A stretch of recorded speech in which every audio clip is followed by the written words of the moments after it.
Ladies and gentlemen,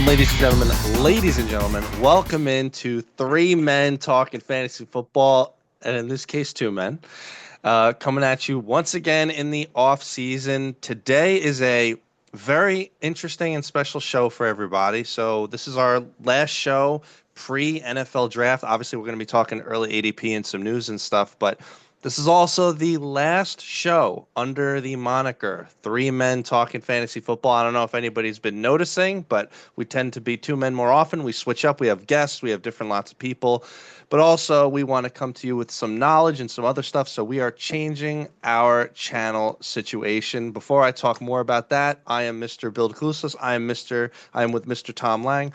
How are you doing, Mr. Lang? I'm doing well. I'm excited for tonight. Big night. Not only is we have some big news, obviously, with the channel, but obviously we have the NFL draft, which I believe personally that the NFL draft is really what starts the new NFL season. Yes, I understand free agency 100%, but and we know what those players are going to really pretty much bring to the table, but we have like a new year in line when we have like young stars coming to teams and really starting to analyze how the teams are going to do next year with a lot of the moves they make tonight and the rest of this weekend. So it's gonna be fun. It's gonna be fun little night, and I do have some speculations, and I do think that there's gonna be some of our favorite players are gonna get pushed back, which is gonna be wonderful. But I think some of our some of these young stars are gonna get the chance to they need to get onto a specific some of these specific teams. Oh yes, yeah. We'll talk about that. We'll definitely we should definitely talk about that now. It's actually, if you think about it, considering like a lot of the stuff we were talking about this offseason, this is actually perfect timing. So we're concluding our early pre-draft ADP. We're finishing up our, we have got announcements for the channel. We'll save that for the end of our little episode here. This is actually perfect timing for everything we're talking about today. Yep. And yeah, let's make a point. We are recording this on early Thursday morning. And I forget the day of April. It is April 24th.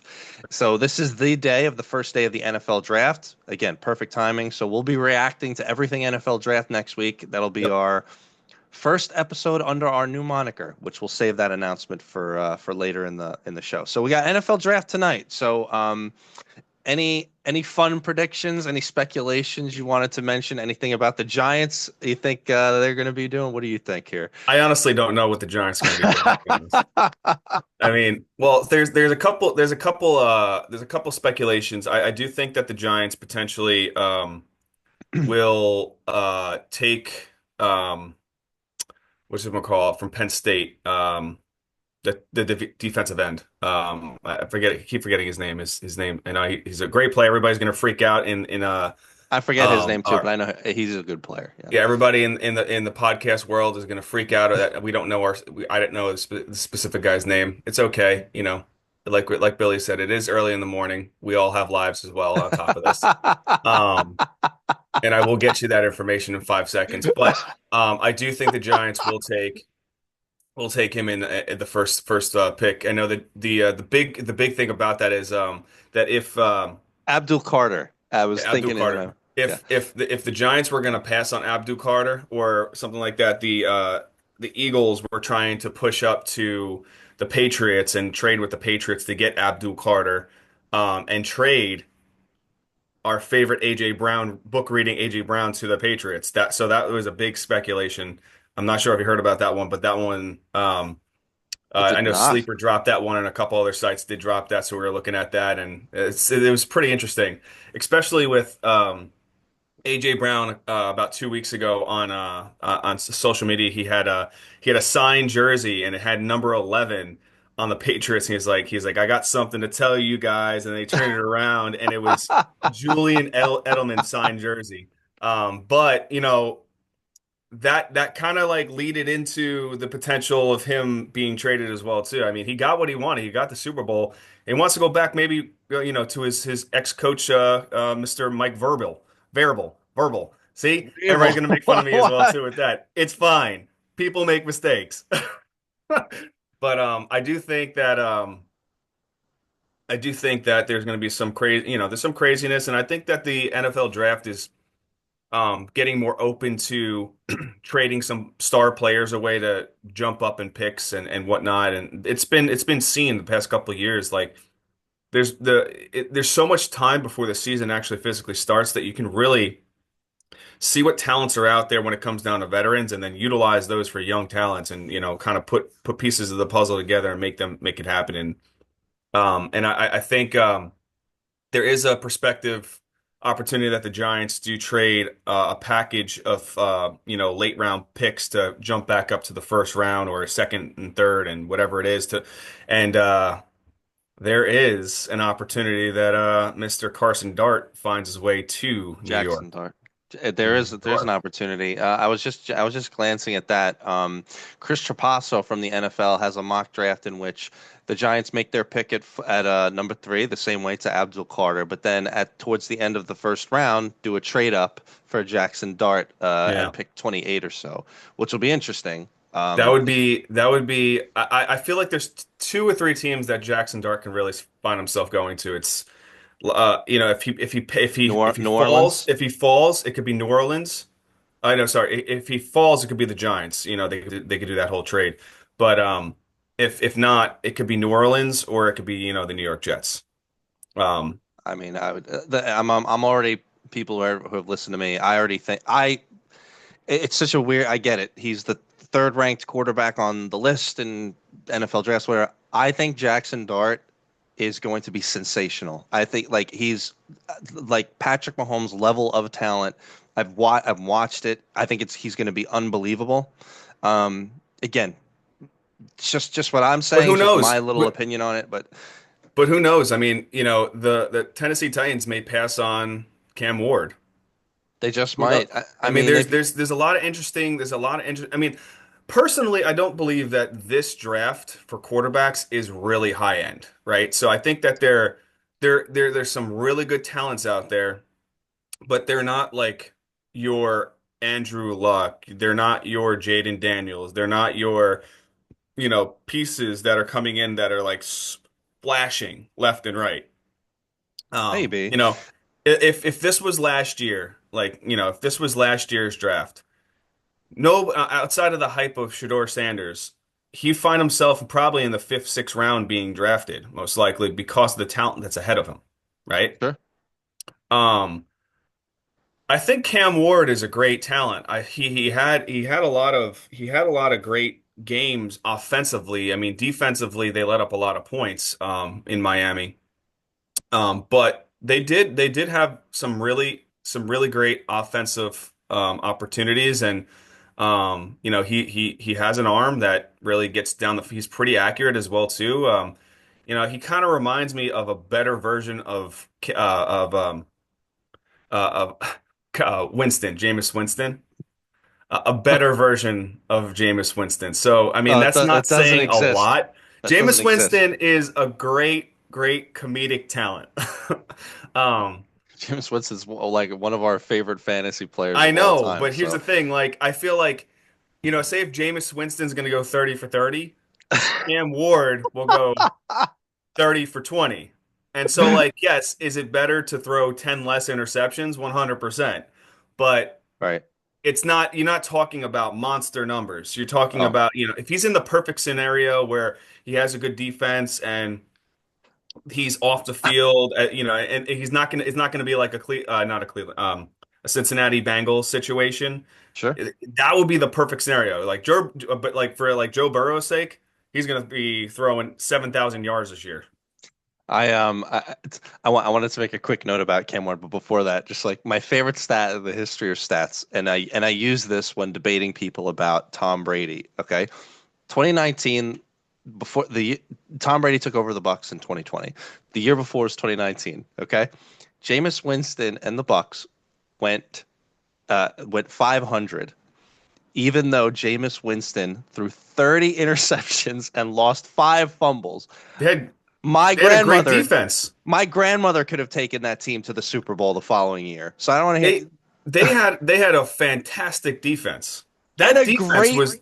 Great That was it. weapons, running backs, everything they had. Yeah. Well, I mean, when Tom Brady got there, I mean, then Leonard Fournette ha happened over there, and that Right. was like They up already and had a down. great team, Playoff and then Lenny. Tom Brady joins, and then magically Gronkowski joins, Antonio Brown joins, Leonard Fournette. So they already had a great team. They already so I don't hear anything about Tom Brady Yeah. anyway. I think, and the most interesting piece that I'm hearing though, is Ashton Genty being potentially drafted early to the Jaguars.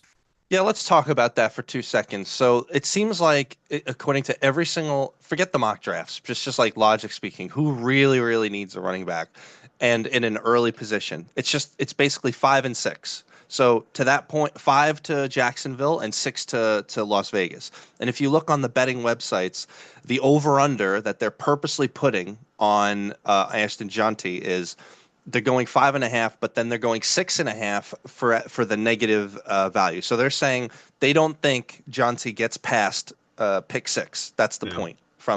So I think if I'm Jacksonville, I have so many other things to address.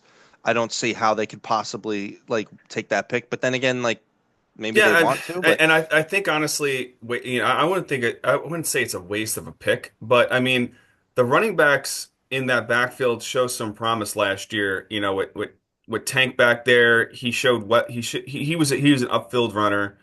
Um, I mean, obviously with Travis Etienne, I just don't see them doing that to Travis Etienne. Right this second. I mean, there's a connection. We know there's the Clemson connection. Um, with him and Trevor Lawrence. Who knows? I mean, again, he looked I feel like bad. yeah, I know, but Jacksonville did put up points, and there was a lot of injury last year, which was the biggest thing. Now you have an offensive-minded coach, head coach who can't say Duval the right way, coming in there. I just don't know. I feel like if they take him, it's going to just be a three-headed backfield, which also can be really good. But the problem is you have other issues on that team that need to be resolved. And I think plugging in, an Ashton Genty who is tremendous talent, is not going to resolve those issues. If I'm asked from a fantasy perspective, I would much prefer Junty to go to Las Vegas personally. I think the opportunity there is much greater. Yeah, I know Tom Brady definitely established a good offensive line there. So Yeah, well, not yet, but I mean, put it this way: Sincere McCormick was having some success in Las Vegas. So I all they mean, did was run the ball. and whatever. They run the All they ball, and were, if you fumble, we're throwing the ball. and we only throw it to Brock Bowers. Yeah. Yeah, if Chauncey goes to Las Vegas, I could see Las Vegas being a bit of a sleeper team. Um, but yeah, that's interesting. I wanted to mention something about the quarterback thing. So it's pretty much, I agree with you. I don't think it's a foregone conclusion that Cam Ward goes number one overall. Um, I think that the Titans, like, I don't think it's outside the realm of possibility for the Titans to be like, look, we'll give Levis one more shot. Um, give some more time to develop or whatever. Maybe they trade out, get a whole haul of picks or whatever.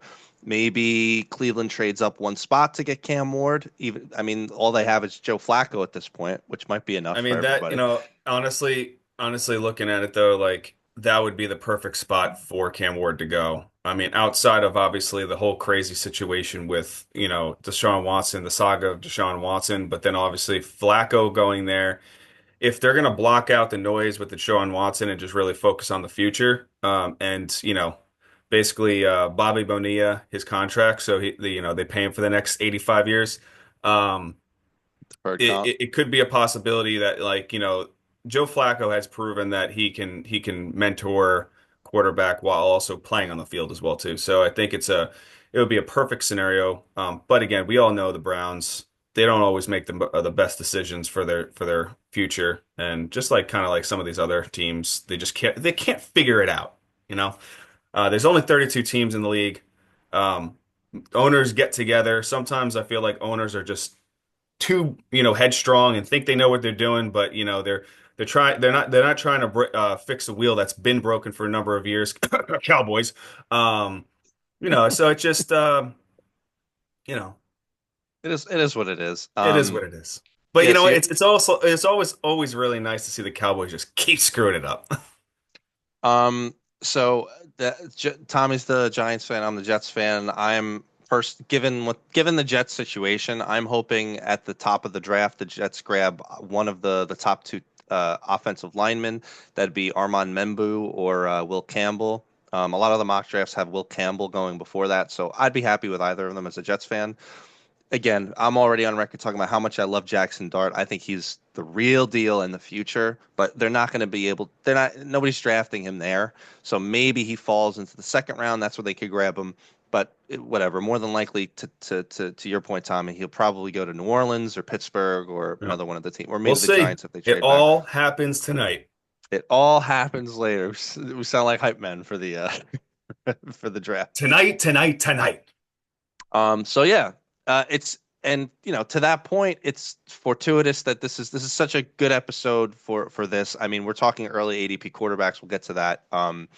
And speaking of quarterbacks, I just wanted to get and we were mentioning the Titans. So I've got two quick bits of news to just mention. So, our one of our favorite fantasy football players of all time. I mean, he's cooked, but we just wanted to mention it. So Tyler Lockett he's now on the Titans. I think it's irrelevant for you're not going to be taking Tyler Lockett fantasy, but I think it helps the quarterback just a bit because he is crafty. He knows how to help out. He's a Um, vet. You know, he having veteran, wide receiver stance, will draw attention away as well too. And I think it's we'll see. I think it's a good landing place for him. Yeah, the other bit of news that I have so again on the quarterback thing is Derek Carr. So this saga keeps continuing, and the more and more news comes out about this. So now it looks like Derek Carr is just might completely just miss the season, and or he might even retire from whatever the injury that he sustained was. Um, I think at this point it's pretty well like if they're even questioning whether he misses the entire season. I feel like that's it. Like New Orleans at that point is like, all right, we need to find other solutions at quarterback. That's why I think it's a foregone conclusion they're drafting Jackson Dart at this point. Um, that having been said, like maybe put a damper on a lot of your Saints options going forward. I mean, we'll see how Now, I have a ADP. question. Was this diagnosed as like an off-season injury? No, he sustained it during the season. Remember Yeah, that I like towards the understand end of the that, but season they like had Rattler and Hayner playing. but what I'm saying is the regression of this injury. I mean, I wonder if he was doing something off the field that basically could potentially also void a contract element. You know, if he was, say It's if a he good was point. jet skiing and it says on his contract, do not jet ski, and he fell off the jet ski and he hit his shoulder on a boulder or something like that. I don't know. It's an But interesting point because he's got a gigantic amount of money for the next two yeah. years from the Saints being allocated to him. You're right. So I think there's a lot. I mean, yes, I think the real reason why there's a lot of unclarity of what's going on. I think that there might be something that may have happened off season, and there it could compile into what his injury was, at the end of the season. Who knows? I mean, with injuries like this, I mean, there's so much great technology to see, like, the progression of injuries and the rehab and all that stuff. But like for you to like get to a point where you're unclear, they're unclear if he's going to actually play next year. I mean, there's something had to happen, something had to come up. Probably. Again, it's speculation on our end. A lot of this, conversation right now is speculation, when it comes down to off-season talk. But I think, he may or may not have done something in the offseason. I never want to, say something, and put somebody's career in jeopardy. But I mean, he made a lot of money, obviously, in his career. But there's these contracts that can technically be voided because of the fact, they may have been told they cannot do certain things off. It could have happened also with him bench pressing and his shoulder just took a dip. Who knows? Added that extra five Maybe. pounds and bam, there it goes again. Maybe. Regression. Maybe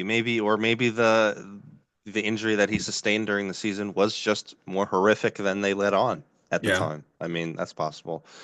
Well, either way, I mean, if that's the case, just I mean, we'll monitor that in the off season, but it's not looking good for Carr. But Yeah. any other quick news that I might have missed? No, I mean other just outside other than of, NFL draft predictions and all that. Yeah. no, I think we're ready to rock with our top 12 and honorable mentions of quarterback play of this Oh upcoming yes. year. Early ADP of quarterbacks. Let's jump right in. So again, just to mention, we're going off of best ball ADP right now. This is pre-NFL draft, and this is the last time we're doing this. So, to some degree, best ball overvalues guys who are more roller coastery, more boom bust. We'll make a point where that's the case, and guys who are surprised where ADP is at a certain thing. So let's jump right in. And I think for this conversation, it's probably fortuitous that we just bring up the first three guys because their playing styles and their location where they're being drafted is all in the same kind of realm. So that's not coming in at number one is Josh Allen, number two is Lamar Jackson, and number three is Jaden Daniels. They're all going right at the top of the second, early to mid third, in that order. I mean, it is what it is. You know what you're getting here. I mean, Jaden Daniels, the new name on the list. It should be pointed out in terms of consistency. Josh Allen has finished number one or number two at the quarterback position every single year since 2019, including 2019. So it's about as consistent as you can get. You know you're going to be getting a stud there. And the Again, same thing, with Lamar Jackson, outside of bearing injuries, he's always been in the top one or two, potentially, lighter three. well, I want to mention that because this past year it was ridiculous for Lamar Jackson. It was as good as he was in 2019, I believe it was his other MVP caliber year. But his actual MVP year, the year prior, he was not. He was not in the top. He He was was in the number top. four. He He was was number number. four. But if you But, remember, it his was very, 2022, very. 2021, 2020, he didn't play full seasons. So, he was injured 2022, 2021, 2020, and But before that, 2019, he was the number one. his 2023 season, in which, yeah, to your point, he was number four, number five, I guess, depending on the thing. He was very roller coastery. There was a bunch of weeks there that he lost you a week. Didn't come in the same way that it did this year. That it was every single game. Yeah. That it was unbelievable. So it should be pointed out. And then of course Jaden Daniels here, he's the new guy on the scene. He did miss a few games with injury, but the games that he didn't, he was great. He had maybe a few games that kind of took a dip, but I mean, he came through even in games where you thought it wouldn't work. There was one, remember later on in the season against the Eagles, we were like, this might be the game to shut him down for. Nope, goes in, crushes it, and beat the Eagles. Yeah. So uh, I am. So we got these three people here, and I know you and I talk all the time about opportunity cost, especially in onesie positions. Are any of these guys on your radar at their draft cost uh, that you'd be willing to take a shot at here?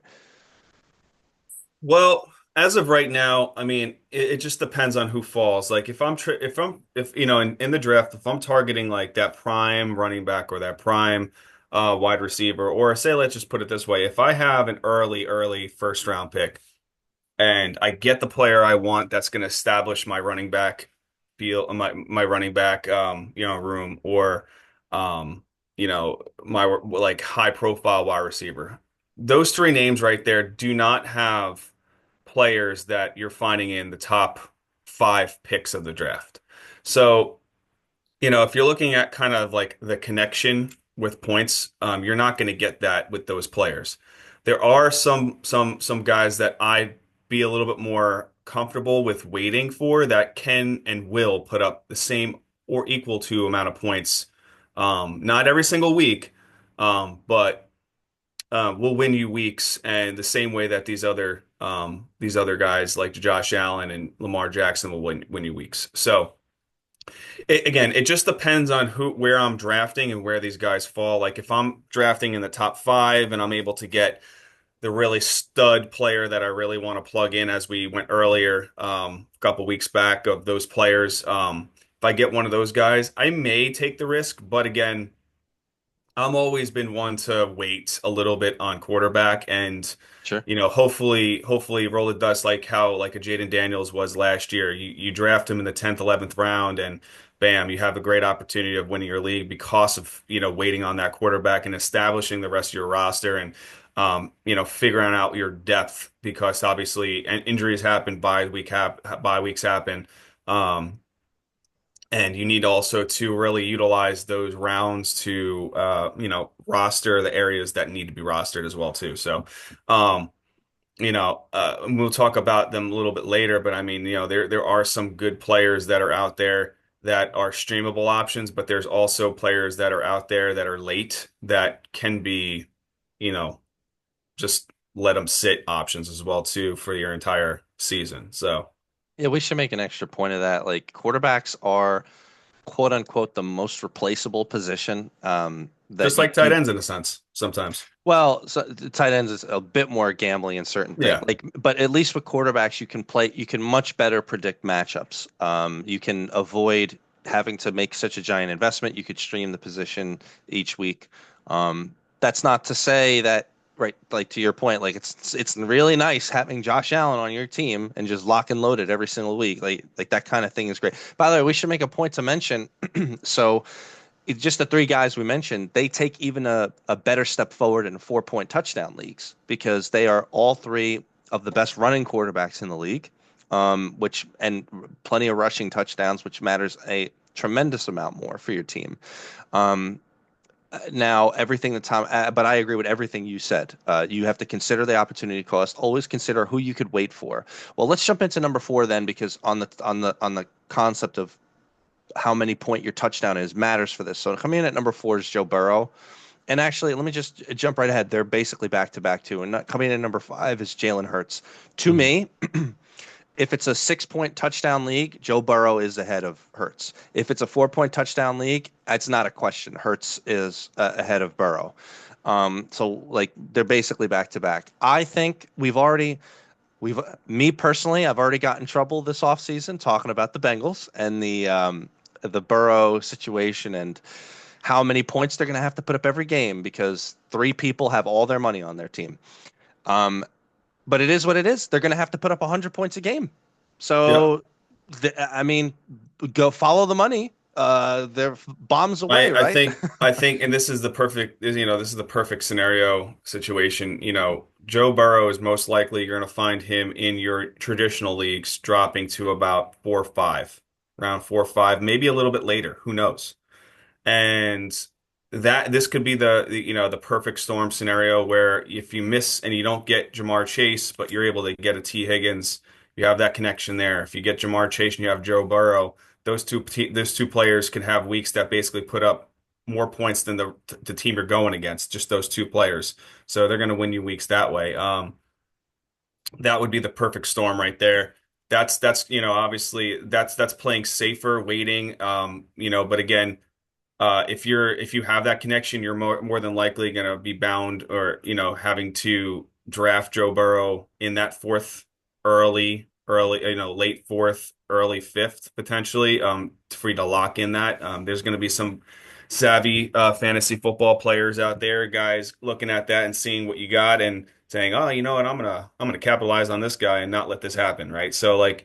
You got, when it comes down to fantasy football drafting, you have to be smart because other people are looking at your draft as well too, and they don't want you to obviously win the draft by getting that kind of connection. Obviously, I think that's the highest profile connection is Chase Burrow, because that will win you weeks, multiple Right. weeks. Absolutely. Yeah, I agree with everything you said.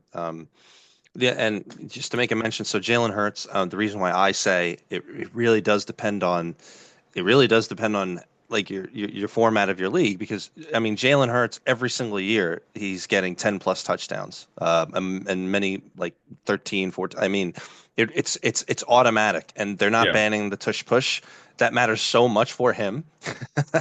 So I mean it's just the easiest amount of points every single week. I mean The take thing your though, win. I mean I think the tush push will get somewhat banned. And I think what's going to happen is the Eagles are not going to play to the last drum.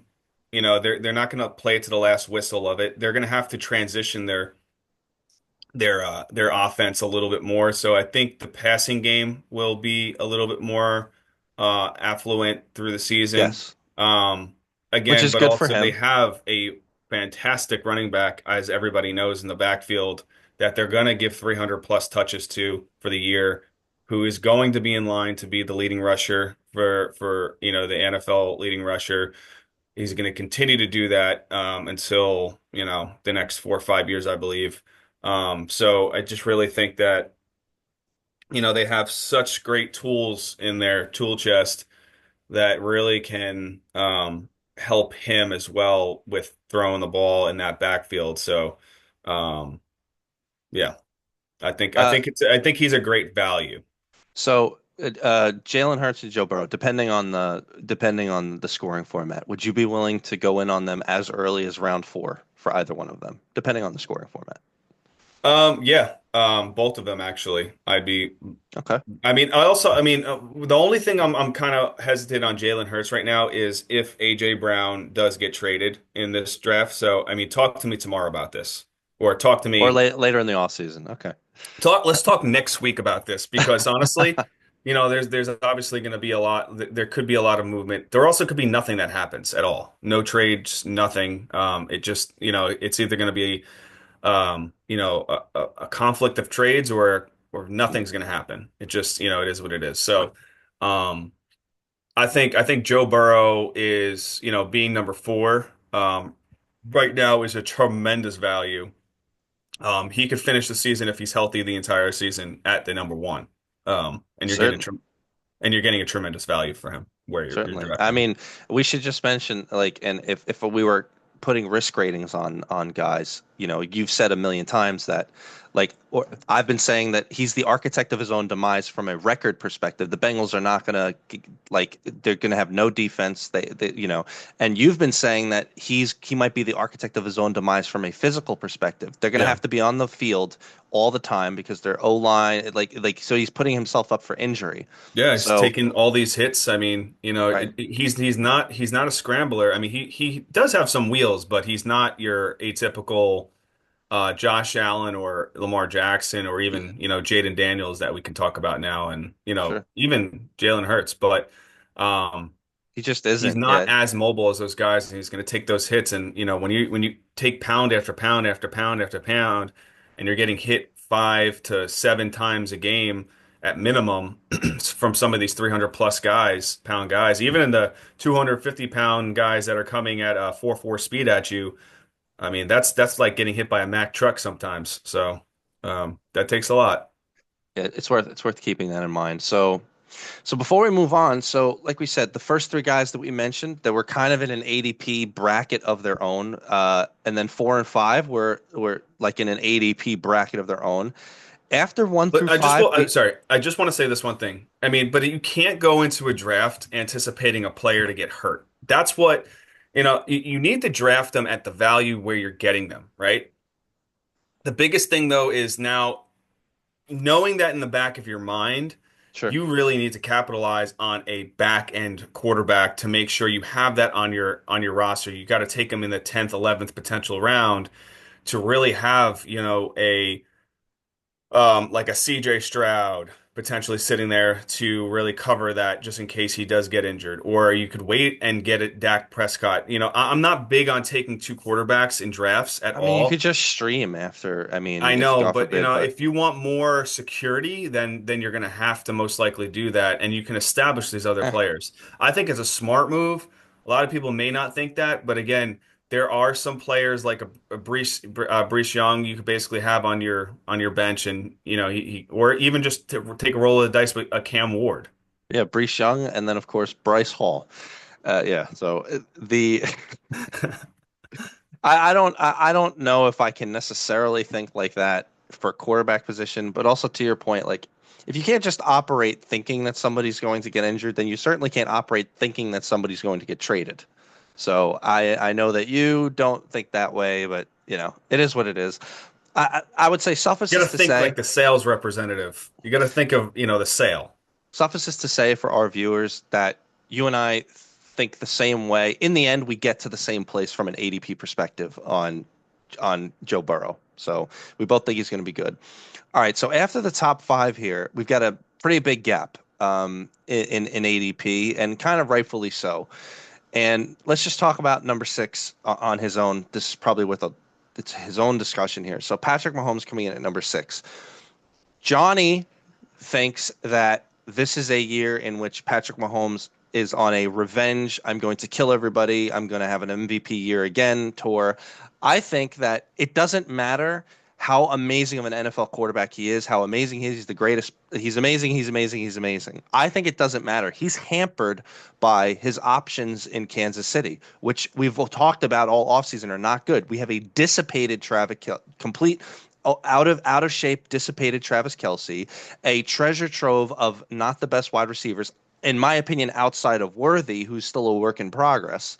You think Rashee Rice is coming back? He's going to be decent enough. He's going to take a little while to get back rolling in the offense, but it's not Tyreek Hill running down for another touchdown. It's kind of another over the middle play. He'll have to pick and dink and dunk his way kind of down the field. I'm I, not so go ahead. Let me let you punt it, please. all right. So I don't know what, I mean, obviously Mahomes is a fantastic talent, right? You can't beat up, you can't say anything bad about him with that. Obviously, He is the best um, NFL quarterback. It is what it yeah, is. Yeah. there are elements that we do believe, I believe still that there is the NFL protects him in a sense, and Well, this let's stuff. But we're enough not with going to this. talk about that right now. They protect everybody. Okay, we're moving on. Okay.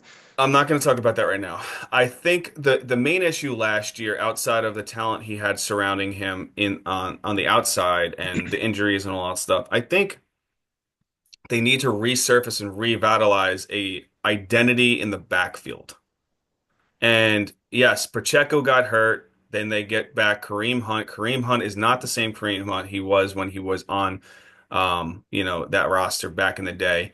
Um, He filled in pretty nice though. No, he did. But I think that there is going to be tonight there could be a really interesting draft pick that falls to them late in the draft. And I think honestly that whatchamacallit, that the Kansas City Chiefs do draft a running back if he does fall to them. And he might go for one of those Ohio State running backs. And if they're able to get an Ohio State running back, Scattaboo or maybe Judkins, okay. yeah.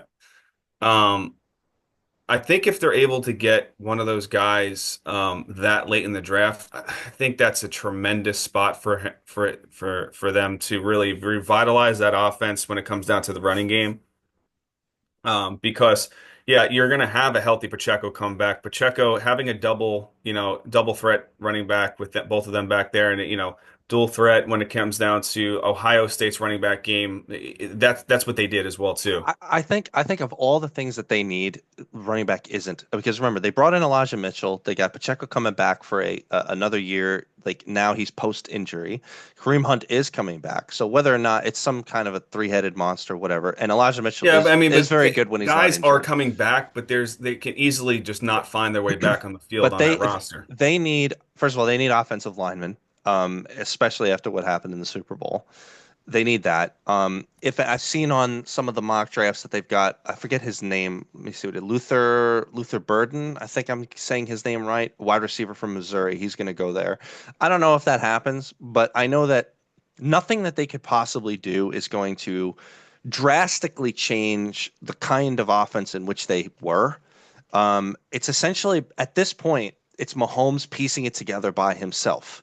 And at no point do we like Travis Kelce. He'll catch a lot of balls, but it's gonna he'll now at this point he'll catch them and fall down. Now that's what he Yeah. does.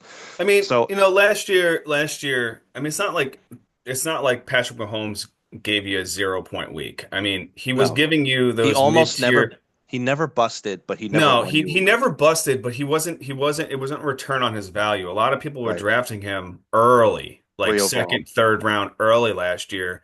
3 And they were combining that with the Travis Kelce, and that's what lost you your league. Right. Um, so because your two early round picks were or two early 3 round picks were Kelce and Mahomes, and it really screwed you.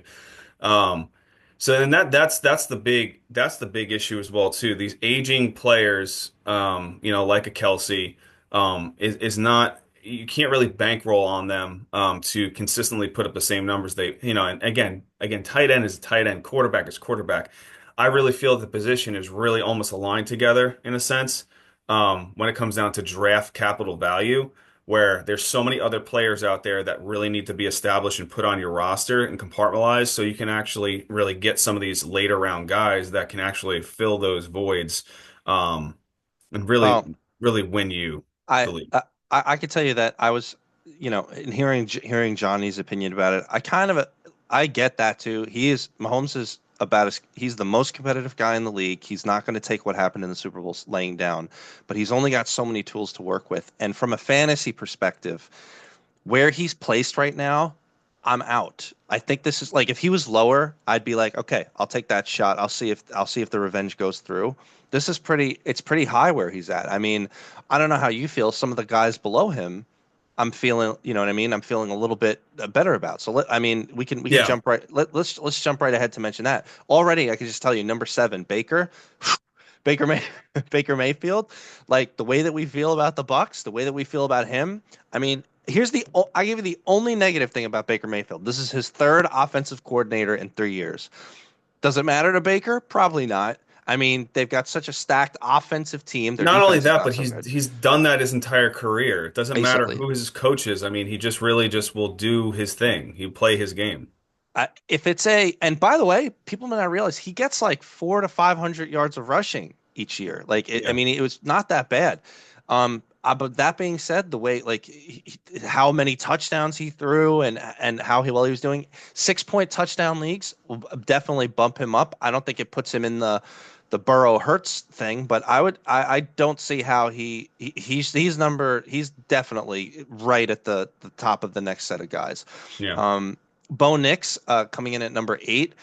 I mean, but man, me and you were both impressed with how it sort of ended up at the end of last year. I mean, it started looking good. I mean, there was a few games. I mean, he's a rookie, so he did have a little bit of up and down in certain games, but he has a great rushing upside. Presumably, he's going to get better. Second year with Sean Payton.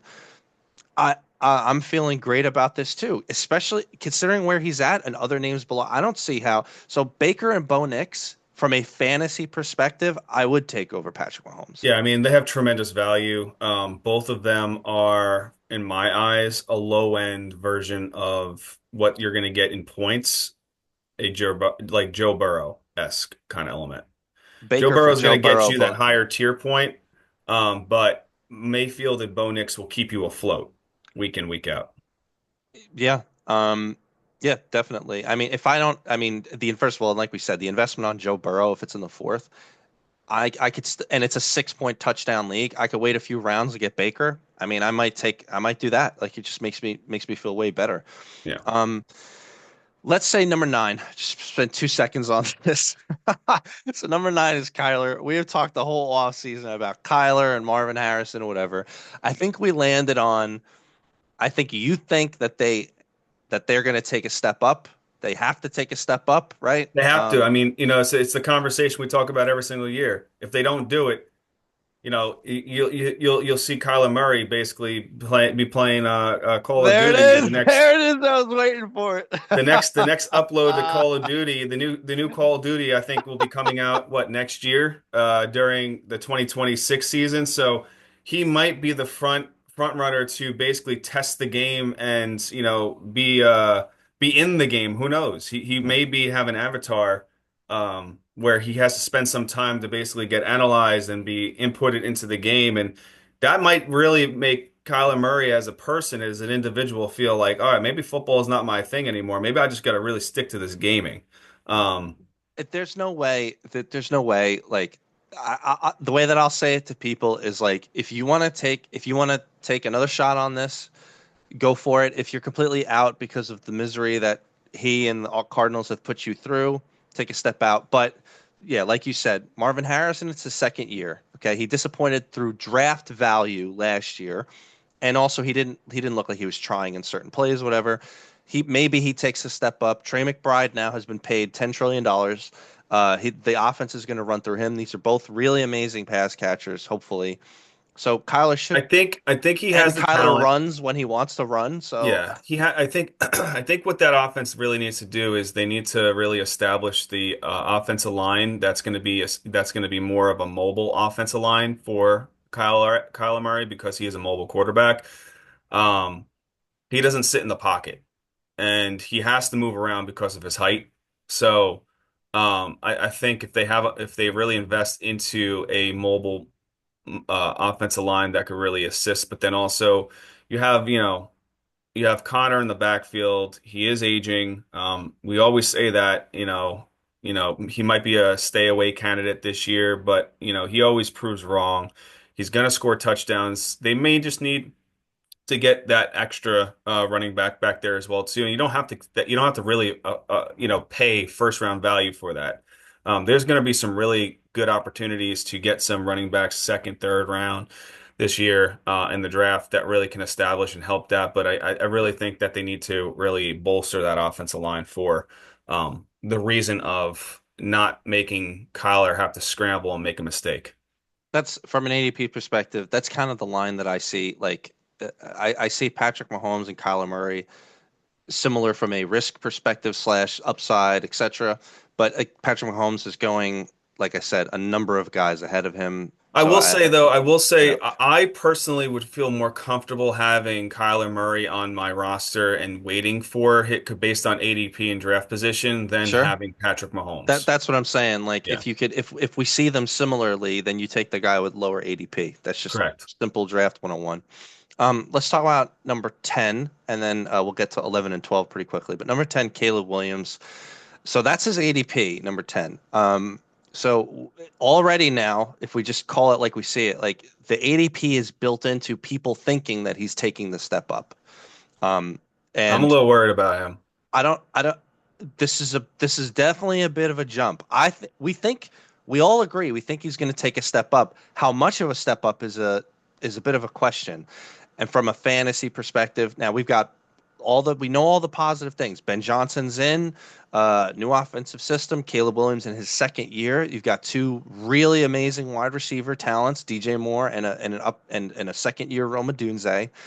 Um, I just think that a little bit of optimism is built into the ADP here. You agree? Yeah, Like, no, I think these remaining three. Well, actually, Caleb and our next guy are players that I will completely pass on because I just don't know what's going to happen. I do believe that, when we talk about honorable mentions, there are two players that I believe that will finish in the top six this upcoming season. Six, top seven. Yeah, top top six, six, seven. seven. Yep, Okay, yep. well, all right. Well, we'll get into them. But just note it, like for any of our viewers, like Tommy and I both have some trepidation with Caleb Williams here. Let's just mention number 11. So Jared Goff. Look, you know what you're getting out of Jared Goff, and I think to some degree, from a best ball perspective, his ADP is inflated because of just how roller coastery he is. I mean, Yeah. one like we Well, said, but he's roller coastery for a good reason because they have a really good offensive running game. right? And I think even with the change in offensive coordinators, they're not going to change this. They're not going to fix a wheel that's not broken. They have two really Oh good yeah, running backs back there. They're going to lean on the run. Jared Goff is going to remain the same kind of player. I think he's going to and be he at always the end of the has. season. He's going to fall outside the top 12. He's going to have his top five, top He's gonna six have top weeks. one weeks. Yeah, he'll have Yeah, a game where but he puts up but 50. he's gonna finish outside the top 12 because of that running game.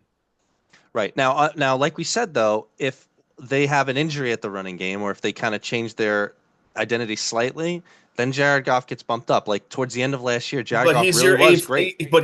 but being in the top 12, that's saying, all right, these guys are gonna be your draft them and they're starting for you. Well, There's nobody, there's really nobody, they're not streaming options. I feel like after it's kind of we said that about tight ends too. I feel like after a certain point, probably after the Kyler Murray area, at that point it's like okay, you could probably look to stream on top of the guys that you have. Maybe drop a guy, pick up a guy, whatever. Let's mention number 12 for that because coming in at number 12 from ADP is Justin Herbert. I Yeah, think, he got me to two Super Bowls last year. And yeah, I didn't start him. I didn't start him in the Super Bowl. I think that Justin Herbert, like we saw what happened when Harbaugh took off the cuffs, so to speak. I think that they go back to a you know how Harbaugh rolls. They go to a ground and pound kind of game, minimize mistakes or whatever. But they're not just gonna do that. They know how much. They know who they have in Herbert. They know they're going to try to air it out at least a little bit. They got an unbelievable wide receiver in Ladidi Mekonke. So I I don't. He's probably well placed here at low end quarterback one, but I do see the upside potential. So Yeah, no, I mean, I think that it's a great spot for you to be able to draft a player that will have some pretty heavy weeks as well too. He will have his semi-bust weeks. You'll find sometimes like he'll have not he won't reach double digits maybe once or twice. It really could hurt you. Um, but again, last year he went, going against Atlanta, he just put up 8 points. And I remember that game. That was a rough game. But then after that, right, going into the playoffs, he did well for you. And he did well, throughout the season. Early in the season, it was just, they were obviously leaning really leaning on the run game. But once he was throwing, attempting the throws 30 plus times a game, that's when he was putting up those nice numbers, and Harbaugh was feeling a little bit more uh, comfortable with the throwing game. Obviously, you have aforementioned Quentin can't catch Johnson on that offense. Mr. Prime Time. So it's okay. Lad McConkey makes up for it, so exactly. it's okay. So, but I mean, I think he's a great talent to stream. And he could obviously be a plug-in, week in, week out, and not have to worry about stream until, He could be a nice speculative draft to be like, let's see what Harbaugh does. Let's see if yeah. they're airing it out more throughout the season, and yeah, and he I could mean, you're turn into talking about a talent that was always a top four guy being drafted before Harbaugh was there. certain scenario. Yeah, you're right. Um, So there we go. That's the top 12 in ADP currently. But like we said, like in a onesie position towards the bottom, you could kind of, mix and match and kind of throw in guys that you think they're more speculative, and maybe Yep. you get guys that turn into something. So I know you got a one or two players you want to mention that are below ADP that you think really Yeah. could turn into something. Who do you got Yeah. here? So I think there are two players when healthy are very consistent and that you can really wait this year and get tremendous value out of them and really kind of draft them and let it ride. And I'm not talking about Russell Wilson. I'm talking about Dak Prescott and Jordan Love. Yes, the Green Bay Packers did not get that number one wide receiver that they were asking for. Um, but there obviously is a draft tonight. Who knows what they do? Um, they have, the Packers have been, all right, let's draft a wide receiver after Aaron Rodgers left town. They started building up that, that offensive weapon field. Um, I really think that these are two players. Dak Prescott, when healthy, he is a tremendous talent. Obviously, having CeeDee Lamb out there, and then Jake Ferguson or plug and play tight end, whoever is there. Um, I think it's a great opportunity to wait on quarterbacks this year and take one or two of these guys, late in the draft, and they could win you they could win your league. You're gonna establish your running back room. You're gonna establish your wide receiver room. You're gonna establish your flex plays, whatnot. Get your tight end of your dreams early in the draft if you need to, and then you can basically wait for a Dak Prescott and win your league if healthy. I don't disagree with you. I mean, but prior to this year, like the prior year, the Dak Prescott along with CeeDee Lamb really basically won your league for you after a certain point in the Hmm. season. They were number one and number one from week six on or something like that. Yep.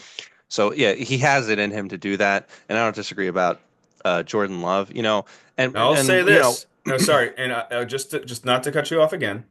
Oh, But I but you will did. say this. So since 2019, he finished number two. 2020, he finished number 33. He only played 5 games. 2021, he finished number seven. 22, number 18, played 12 games. 17 is 23, 17 games, finished number three. And 2024, he only played 8 games. So this is the year that he will be healthy and he will finish in the top seven. Right. This is hard hitting fantasy analysis that we play red light, green light with. No, but from the analysis part of it is correct. If it with when healthy, there's no reason to think that it shouldn't continue with a top of his game, CeeDee Lamb. I can say that from an ADP perspective, you're not really losing much by picking up one of these guys, and and also like if it ends up where you're streaming guys, they could be in that category if they're starting off slow or whatever. Yeah. Uh, One or two guys I just want to highlight very quickly. So Justin Fields, and this is not because I'm a Jets fan, but Justin Fields, people remember in 4 point touchdown leagues as a running quarterback, it might not look pretty, but he can definitely get you points. I know Tommy might you could disagree with that, but he has absolutely done that where he's had a gigantic explosive weeks. To me, Justin Fields is a good example of a streamer, at least from the start of the season, try to play matchups and it'll work out. Brock Purdy, so they are currently working out a deal with him to a proper quarterback deal. He's been getting paid pennies on the dollar for the last however many years at this point. Um, It's a Brock Purdy, disgrace. it is a disgrace, especially when Joe Burrow. Anyway, But we won't it get is into that. smart. It is smart team play. You let his contract ride out. Right. Anyway, so they're going to lock him up. Brock Purdy essentially has been a low end quarterback one essentially. Rarely busts, rarely go upside, but he tried and true. He's definitely definitely, and we'll see how the 49ers maybe they're going to have to throw it a little bit more. Knowing Kyle Shanahan, they probably won't, but it's worth keeping an eye on. And in terms of only other name I wanted to mention is I'm not suggesting you to draft him at all during the season, but I am on record saying that I do think, given how good Minnesota is, I think J.J. McCarthy has a chance to basically like command that offense and really take off with Kevin O'Connell and all the weapons around him and how good the team is. Yeah. So maybe not in the beginning of the season, but maybe like halfway through the season we start to see him pick up a little momentum. It's I feel worth the keeping an same. eye on. I feel the same way about Michael Penix. But one that I really, really want to keep an eye on. And I'm not saying draft this guy, Sure. and feel confident if you do draft him, but Bryce Young. Um, he showed a lot. Bryce Hall. He showed a lot of maturity as the season went Yes, on after that bye week, and really, really took on the role of that, captain role of that offense. And it really, he was showing stars of what he used to do at Alabama. Um, so I think I agree with you. he's definitely somebody to keep an eyeball on. I wouldn't say draft him. He could be somebody, after 3 weeks that you're like, all right, I'm gonna pick him up and he's gonna be my last roster spot if you're a streaming quarterback. So I mean, I wanna come to that point as we kind of wrap up here. So, people should take away with what we're saying. And there's a lot of guys kind of like at the lower tier of like the end of the list of quarterback one, plus other guys that we think could make a splash. There's a lot of names here. This is why we said right at the top that quarterbacks can be replaceable. You can get away with uh, not investing so much into a quarterback. I mean, unless it works out, maybe a guy at the top kind of drops a little bit. You could get away with streaming guys and be just fine as long as you are yeah, smart, you play your matchups well, you hit a little bit. Like it's a perfectly viable strategy, and that way you could spend your higher draft spots on running back and wide receiver, where you need more shots to fit in running back and wide receiver slots on your starting team. So I couldn't agree with Tommy Moore on the guys he said. So so there we go. So that's quarterbacks. You got. I have some final things to mention here. So this will be the last episode under our moniker Three Men Talking Fantasy Football. We are changing post NFL draft, starting a new season, turning over a new leaf here. So we will henceforth be known as Fantasy Football University. FFU for everybody. Um, FFU. So we'll be Tommy and I will be sending out some notifications. We'll be sending out some stuff, and you guys will be catching on with any of that stuff. Any final thoughts, Mr. Lang? Yeah. Again, if you guys could please share, subscribe, like, and obviously tell for your friends and family, FFU. We would really appreciate it. Oh, there we go. It's gonna be catchy. Yeah. FFU, Billy. FFU too. All right. Thank you, everybody. Have a good one.